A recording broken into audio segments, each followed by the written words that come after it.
పరిస్థితులన్నీ నీ చేయి దాటిపోవచ్చు, కానీ ఆయన చేయి దాటిపోవు. దేవా నాకు ఏ దారి కనపడట్లేదు దేవా, నువ్వు దేవుని ముందంటే నీకు ఒక్కటి కూడా కనపట్లేదు, ఒక్క దారి కూడా లేదు, ఒక్కటి కూడా కనపట్లేదు బ్రో, నాకు 100 దారిలో రప్పించాడు పద అంటాడు. నీకు ఒక్క దారి కూడా లేదు, కానీ నేను నిన్ను విడిపించడానికి నాకు 100 దారిలో నేను నడువు ముందుకంటాడు ఆయన. దేవునికి స్తోత్రం కలుగునుగాక. అది ఆయన పట్టు, అది ఆయన బలం, ఆయన జ్ఞానం. విడిపించలేదా భక్తులను అలాగా? హామానుగాడు యూదులు మొత్తాన్ని అర్థం చేయాలంటే వాడి ఫ్యామిలీని వృద్ధిపించాడు. మొర్దెకైనా వేసేయాలని నైట్ వచ్చి మాట్లాడదాం అనుకుంటే వానికంటే ముందు పని మొత్తం లైన్ చేసి పెట్టేసి వాడి చేతనే మొర్దెకైకి సన్మానం చేపించాడు.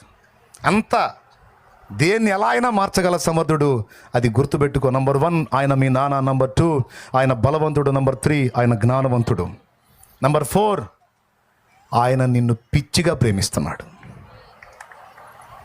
అయిపోయింది.